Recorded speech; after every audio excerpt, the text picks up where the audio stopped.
Lukas 11 vers 1 tot 13 wys ons Here Jesus Christus ons hoe gebed nie net ritueel is nie, maar lewende verbinding met ons hemelse Vader. Daar is krag in gebed. In Lukas 11 vers 1 vra die disippels, Here, leer ons bid. Hulle sien hoe ons Here Jesus Christus bid en hoe sy gebed krag en vrede bring.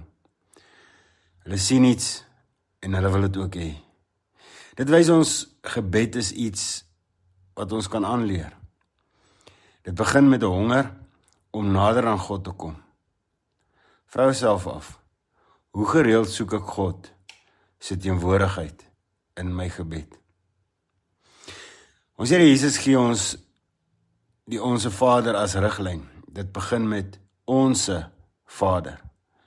Gebed is nie net iets woorde wat ons net in die lug instuur en hoop dat iemand dit hoor nie. Nee, ons Vader sê, dis persoonlik, maar is ook gemeenskaplik. Dan woorde is my verhouding met God, maar is ook ons verhouding met God. Ons is saam in die ding. Ons bid nie net vir onsself nie, maar vir God se koninkryk en sy wil. Die gebed leer ons om te vertrou vir ons daaglikse behoeftes, om vergifnis te vra en ander te vergewe. Dink hieraan, hoe kan die Onse Vader jou help om jou studies, jou verhoudings, jou werksplek, uitdagings aan God op te dra?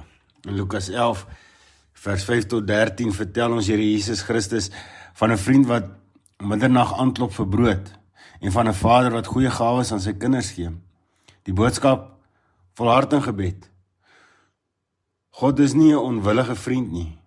Hy is 'n liefdevolle Vader wat na ons luister. Maar soms vra hy dat ons aanhou bid, want dit vorm ons geloof. Dink aan 'n tyd toe jy gevoel het jou gebede word nie verhoor nie. Ons Here Jesus Christus beloof, vra en vir julle sal gegee word, soek en julle sal vind, klop en vir julle sal oopgemaak word. Hoe kan jy vandag aanhou klop? Jy sien, gebed is nie net woorde nie, dis krag, vertroue en 'n lewendige verhouding met God. Lukas 11 vers 1 tot 13 nou is om te bid met vrymoedigheid, volharding en verwagting. My uitdaging vir jou, neem vandag 5 minute om stil te word. Die Onse Vader te bid en een spesifieke behoefte aan God voor te lê. Vertrou dat hy sal luister. Hy is jou Vader. Hy is ons Vader.